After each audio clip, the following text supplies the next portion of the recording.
안녕하세요. 오늘은 마태복음 3장을 하겠습니다. 역시 강의 주석 설교 없이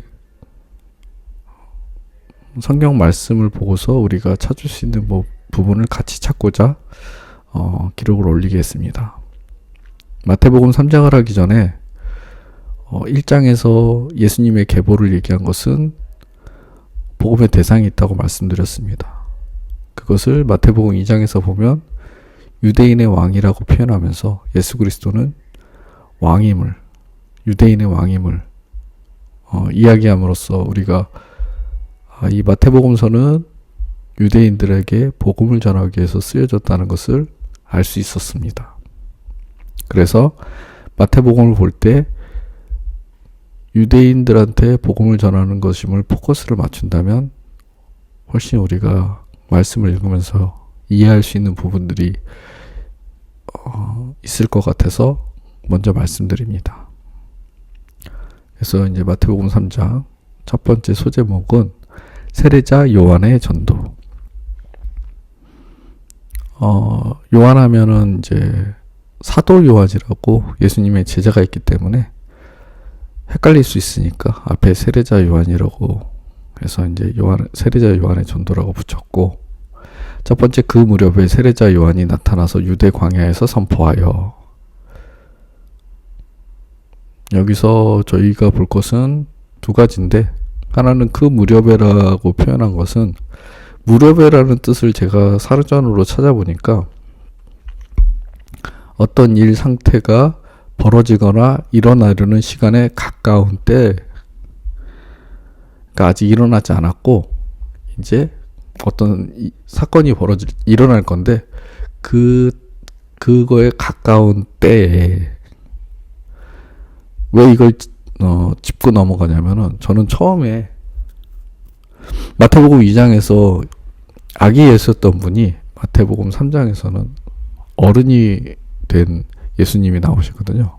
그래서 번역이 잘못됐다고 생각했었는데 제가 무렵이라는 뜻을 잘못 알고 있었던 거였습니다. 그래서 그걸 한번 짚고 넘어갑니다. 그리고 유대 광야에서 선포하여. 광야라는 곳은 이제 사막이나 하여튼 사람들이 많지 않은 곳, 지나가는 사람들은 있어도 그 허허 벌판 같은 곳에서 선포하여, 두 번째 보면 말하기를 회개하여라 하늘나라가 가까이 왔다 하였다 했는데, 이게 듣는 사람이 많지 않은데 이곳에서 회개하여라 하늘나라가 가까이 왔다 이렇게 말하는 것이 무엇일까? 계속 말씀드리지만 이건 유대인들한테 보여주는 메시지입니다. 복음입니다. 이거에 대해서 이제 3절에서 알려주는데, 이게 3절에 이제 이사야가 이렇게 말하였다. 이 사람을 두고 예언자 이사야는 이렇게 말하였다. 광야에서 외치는 이의 소리가 있다. 너희는 주님의 길을 예비하고 그의 길을 곧게 하여라. 그러면 이제 이해가 되는 거죠. 이게 말씀이 이루어지게 해서. 우리가 보는 게 왜 여기서 했을까 하면은, 이거는 그 오래전에 했던 그 예언이 이루어지기 위해서 이런 상황이 벌어지는 거구나 이해하시면 좋을 것 같아요. 근데 이제 제가 2절에 회개하여라 하늘나라가 가까이 왔다. 여기서 이제 이 회개에 대해서 조금 표현하자면, 저도 이거는 믿기 전에는 굉장히 껄끄러웠던 부분이었어요. 그리고 되게 비난했던 부분 중에 하나가, 회개가 내가 무슨 짓을 하든 하나님께 용서를 구하면 용서받고 천국에 간다는 게 말이 되느냐, 많이 이런 거에 대해서 묻는 사람들이 있을 거예요. 그러면 그렇게 얘기해 주시면 좋을 것 같아요. 내가 죄를 지으면 내가 하나님한테 용서를 받는다고 해서 당신이 내가 죄진 거를 고소 고발하면 내가 그 죄의 값을 받지 않느냐. 회개란 사회적으로 짓는 짓는 죄는 이미 법으로 많이 제정이 돼 있어서 그 죄값을 받게끔 돼 있다. 그리스도인들이 회개하는 것은 마음속으로 누군가를 직접적으로 피해를 주지 않고 내 마음에서 소용돌이치는 여러 감정들, 시기, 질투, 교만, 뭐 그런 것들을, 부러움, 이런 소용 안 좋은 이 감정들마저도 하나님 앞에 드러내서 고백하고 용서를 구하는 것이다. 만약에 어떤 사람이 사기를 치거나 도둑질을 해서 법에서 판결을 받고 죄값을 치르고 나왔는데, 만약에 당신이 계속 그 사람을 도둑놈, 사기꾼이라고 하면 누가 죄인이겠냐? 그거에 대해서 한번 생각해 보게끔 해주시고, 우리 스스로는 회개에 대해서 정확히 어떤 건지를 알고 그대로 실천하면 할수록 좋은 것 같아요. 진짜 회개가 무엇인지를 깨닫고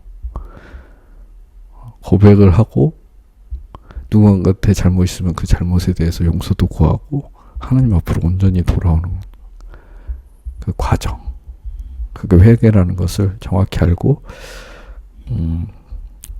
따르면 좋을 것 같아요. 마지막 때는 정말 가까이 왔기 때문에. 그리고 3절에 너희는 주님의 길을 예비하고 그의 길을 곧게 하여라.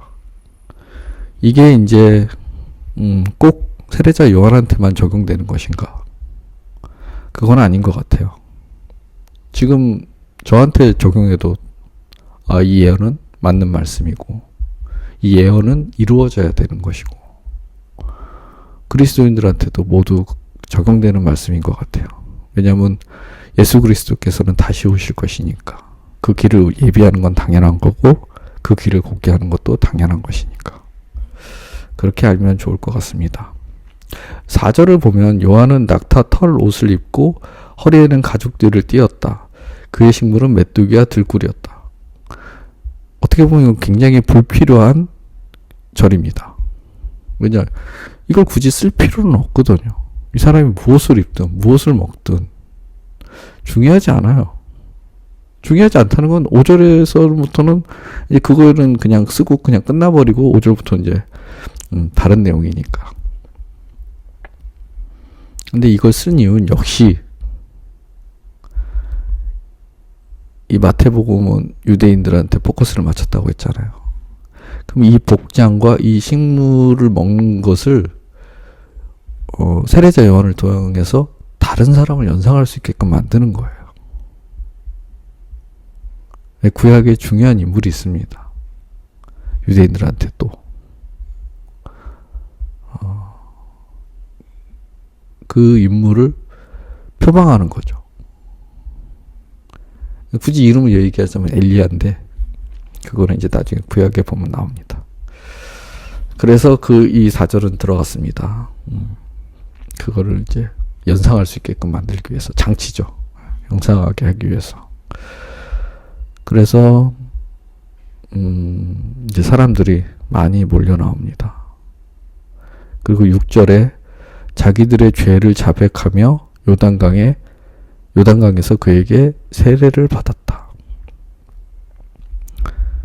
굉장히 중요한 거는 죄를 자백한대요. 죄를 고백한대요.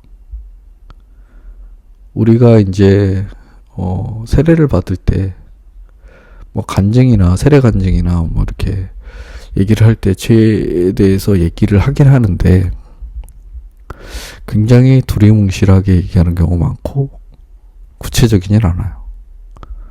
내가 죄가 많으면 많을수록 또 결과물 같이 뭔가 도박, 그 다음에 뭐 음란한 죄,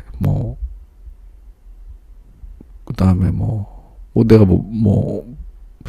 남들이 알면은 손가락질 받을 만한 죄들 고백하지 않아요. 거의. 그게 진짜 어떻게 은혜로 끊겨지면 나중에 고백할지 몰라도 세례 받을 때 그런 걸 고백하는 사람은 저는 작은 교회라서 잘 못 본 것 같아요.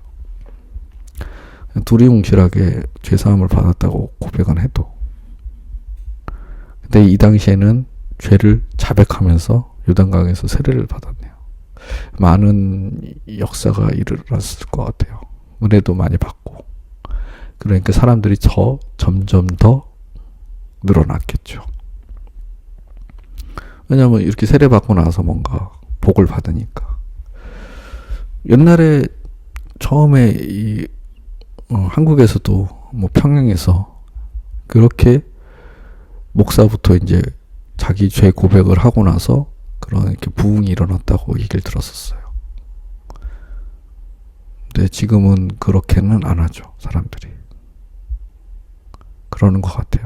세례 받는 것도 굉장히 어떻게 보면은 좁은 길이 아닌 쉽게 세례를 받는 것 같고, 사람들이 그걸 많이 요구하고 아직 믿음이 없는 상태에서 세례를 받는 사람들도 있고, 저도 그랬습니다. 세례를 받을 때 믿음이 있는 상태에서 받은 게 아니라 뭔가 제가 필요한 게 있었기 때문에 세례를 받았거든요. 그때 결혼을 해야 되는데 목사님 주례를 받으려면은 제가 천주교를 다니다가 이제 천주교 다닐 때도 믿음이 없었지만 하여튼 천주교를 다닐 때 견진 세례를 받아서 입교식만 하면 그 인정이 됐었거든요. 교회로 다닐 때. 제 필요는 목사님의 주례였습니다. 그리고 뭐 그런 게 있어서 믿음이 없는 상태였다고 하는데 목사님이 그러시더라고요. 처음엔 다 그렇습니다. 우선은 믿기지 않아도 믿어주는 것입니다. 근데 저한테 그게 위로가 되긴 했었어요. 그리고 나중에 진짜 믿음이 정말 은혜로 생겼죠. 하지만 예전에는 이제 이렇게 죄를 자백하면서 세례를 받았네요. 이거는 다시 한번 생각해 봐야 돼. 우리가 세례에 대해서. 그 부분인 것 같아서 짚고 넘어갑니다. 그리고 이제 뭐 요한이 얼마나 대단한지에 대해서는 이제 7절에 바리새파 사람이랑 사두개파 사람이라고 이 사람들이 이제 세례 받으러 왔다고 하는데, 이 사람들은 굉장히 본인들이 이제 굉장히 경건하게 산다고 하는 사람들이거든요. 이 사람들이 나중에 가면 아시겠지만 굉장히 율법에도 능통하고, 그 당시에는 이제 이 성경이 아니라 경전 뭐 그런 거겠죠.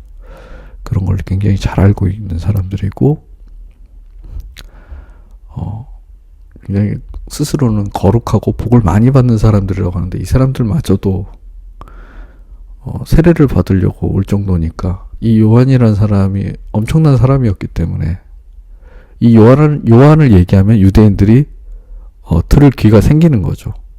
이 요한이 예수님한테 어떻게 했는지 이런 게 궁금한 부분이 되는 거죠. 그 정도로 요한이 대단한 사람이었다는 걸 보여주는 7절입니다. 그러니까 이런 기득권한테도 독사의 자식들아 이렇게 하잖아요. 8절에 회개에 알맞은 열매를 맺어라. 이 회개의 진정한 의미입니다. 회개에는 알맞은 열매가 필요합니다.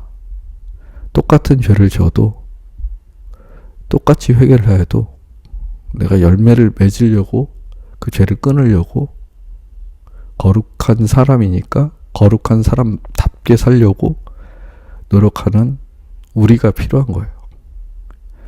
그건 그냥 자연스럽게 그 열심을 냅니다. 그 열매를 맺으라는 거죠.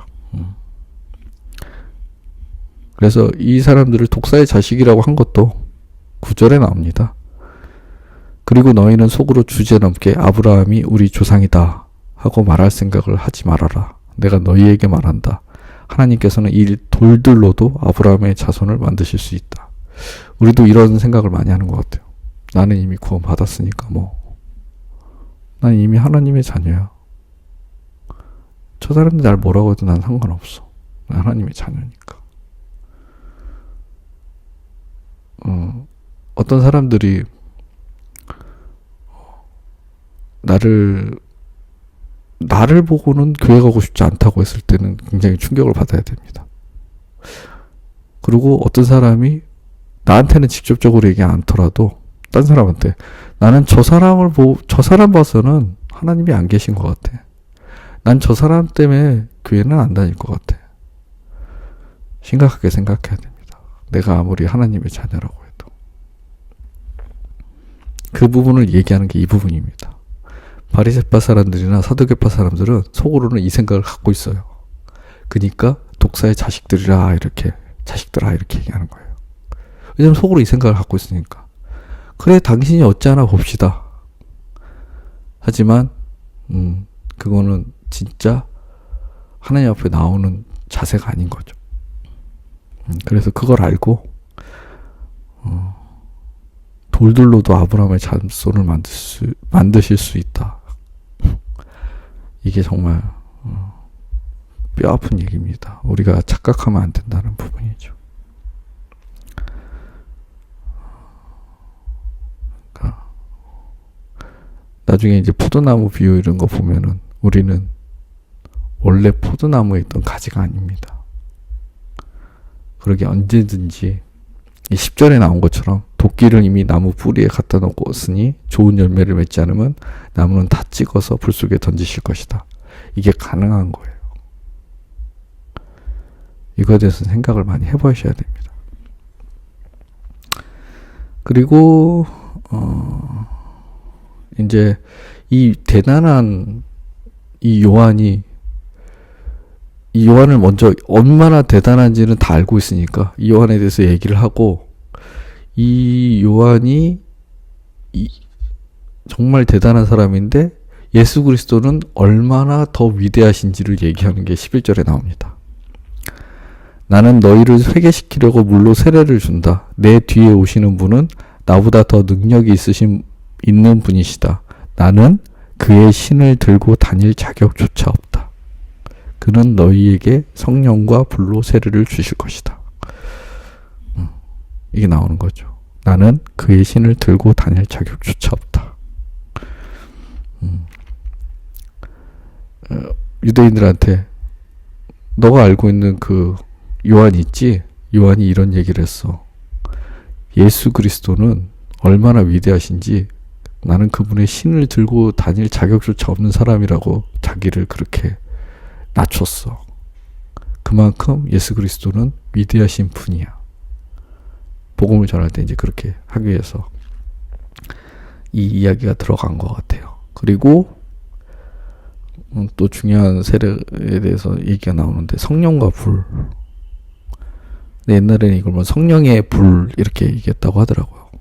근데 그렇게 오해할 수도 있는 게 저도 그게 이제 성령 충만인지 모를 때 몸에서 이제 몸이 굉장히 따뜻함을 느꼈었거든요. 그리고 되게 세포 하나하나가 막 살아있는 그런 느낌을 받은 적이 있었어요. 그리고 제가 아이를 가질 수 없는, 그러니까 나중에 이제 인공수정 이런 거 이렇게 보면은 아이를 갖기에는 굉장히 희박한 사람이었는데 그때 아이가 생겼었어요. 물론 나중에 이제 유산이 됐지만 아이가 생겼었어요. 딱 그 시기에. 그래서 이렇게 착각은 할 수 있을 것 같아요. 근데 이게 왜 착각이라고 표현하냐면은 12절을 보면은 이제 그 성령과 불이라는 의미가 이해가 될 수가 있거든요. 12절에 그는 손에 키를 들고 있으니 타작마당을 깨끗이 하여 알곡은 곳간에 모아들이고 축정이는 꺼지지 않는 불에 태우실 것이다. 그러니까 대충 이제 우리가 성경을 읽으면서 어떤 구절이 이해가 안 될 때는 위에 부분을 보시던가 밑에 부분을 보면은 그 이해가 안 됐던 구절을 이해할 수가 있을 때가 있어요. 저는 이제 11절의 부분이 12절에 같이 연관해서 이해할 수 있다는 게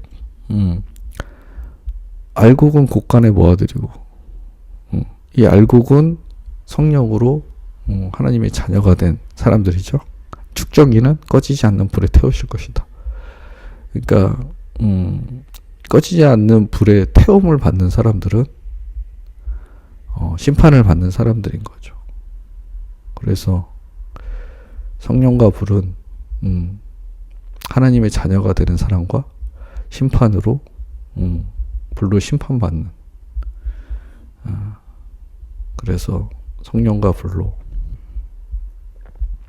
왜냐면 예수님은 십자가에 달리시고 부활하셔서 다시 올라가셨을 때는 저희가 예수를 그리스도라고 믿고 죄를 사함받은 거를 깨닫고 하나님의 자녀가 되면은 성령이 임하십니다. 언제가 됐든. 물론 이제 세례 받을 때 임한다고 이제 교회에서는 얘기하지만, 제 경우에서는 그렇게는 아니었던 것 같아요. 나중에 성령 하나님께서 임하셨어요. 저는 그렇게 알고, 제가 경험한 건 그렇습니다. 하여튼 계속 이끄신 건 맞는데 하나님께서 그래서 성령 하나님이 이제 임하셔서 진정한 세례를 받게 돼서 이렇게 복음을 전하고 있는데, 다시 오실 예수님께서는 이제 심판자로 오시는 거죠. 그때는 불로 심판하시는 거죠.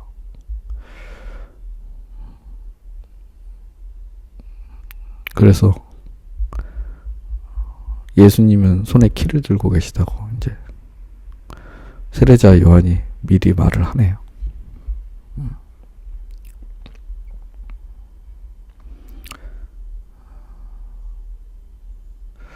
그리고 두 번째 소제목은 예수께서 세례를 받으시다.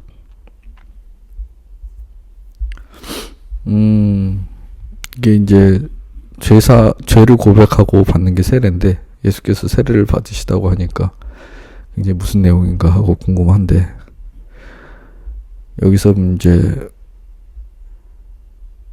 14절에 보면은, 그러나 요한은, 이제 예수님이 요한한테 온 상황입니다.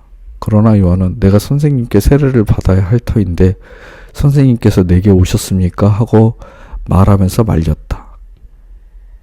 세례를 받으러 왔는데 말렸다 하면서 정답을 얘기하네요. 그쵸? 요한이 세례를 받아야죠, 오히려 예수님한테. 근데 왜 저한테 세례를 받으러 오셨습니까? 하니까 15절에 예수께서 그에게 말씀하셨다. 지금은 그렇게 하도록 하십시오. 이렇게 하여 우리가 모든 의를 이루는 것이 옳습니다. 그제서야 요한이 허락하였다. 이거 역시도 이제 의를 이루기 위한 행위라고 얘기하시는 거예요. 이 형식이 필요하다. 왜냐? 먼저 사람들한테 메시아급으로, 엘리야급으로 알려진 인물이 요한이에요. 그럼 요한을 따르는 사람들이 어마어마하게 많았다는 거예요. 근데 이제 갑자기 예수님이 내가 진짜야, 쟤는 가짜야, 이런 식으로 나오시는 거나, 아니면 또 다른 복음을, 이제 똑같은 복음인데 따로 전하고 있어서 그 능력은 더 대단하시기에 사람들이 이제 갈릴 거 아니에요. 예수님은 그걸 원하신 건 아니니까. 모두를 구원하고 싶으신 마음은 하나님 마음과 같으니까. 그런 예수님이시니까. 그러려면 우선 요한한테 세례를 받고, 나중에, 이건 나중에 나오지만 요한이 죽고 나서 이제 움직이세요. 요한과 다르게 또 세례를 주셔서 사람들이 이제 예수님한테 많이 갔지만, 그 가는 것도 요한한테 이미 세례를 받았고, 요한이 또 이제 그는 흥해하고 나는 쇠해야 된다 하면서 이제 인정을 하기 때문에 이렇게 많이 트러블이 생기지 않아요. 문제가 생기지 않아요. 자연스럽게 예수님께 스며들어요, 사람들이. 그래서 지금 우리는 서로 잘났다고 하잖아요. 서로 내가 진리야. 우리가 예수 그리스도를 따르는 진정한 교회야. 이러고 있잖아요. 서로 부족한 부분을 감싸고 그래야 되는데, 긍휼히 여겨야 되는데, 생각해볼 문제죠. 예수님이 세례를 받으셨어요. 모든 의를 이루기 위해서. 화합하시고 화목제물로 십자가에 달리시잖아요. 하나님 관계를 우리가 회복하기 위해서. 이때부터 그 모습이 보이신 거죠. 예수님이 어떤 분이신지를. 요한도 이해를 했는지, 그래서 예수님께 세례를 주셨는데, 16절, 17절은 굉장히 중요합니다. 정말 중요한 부분인데, 성부 하나님, 성자 하나님, 성령 하나님이 한 공간에 계시는 순간이에요. 예수께서 세례를 받으시고 곧 물에서 올라오셨다. 그때 하늘이 열렸다. 그는 하나님의 영이 비둘기같이 내려와 자기 위에 오는 것을 보셨다. 이건 이제 성령 하나님이시죠. 그리고 하늘에서 소리가 나기를, 이는 내가 사랑하는 아들이다. 내가 그를 좋아한다. 네, 성부 하나님께서 이제 그 소리로 같이 하신 거죠. 함께. 그래서 우리가 세례를 받을 때도 성부, 성자, 성령 하나님을 하잖아요. 그 순간이 세례를 받을 때 일어나는 순간이기에 그걸 얘기하는 거거든요. 예수님이 세례를 받을 때 이 상황이 벌어진 거죠. 예수님이 죽고 나서 부활하시고 올라가시고 나서 내려오신 게 성령 하나님인데, 우리가 이제 그 이후부터 이제 성부, 성자, 성령 하나님을 얘기하잖아요. 그게 예수님이 세례 받으실 때는 일어났던 상황이에요. 미리 보여주시는 상황이죠. 우리에게 세례는 그런 의미입니다.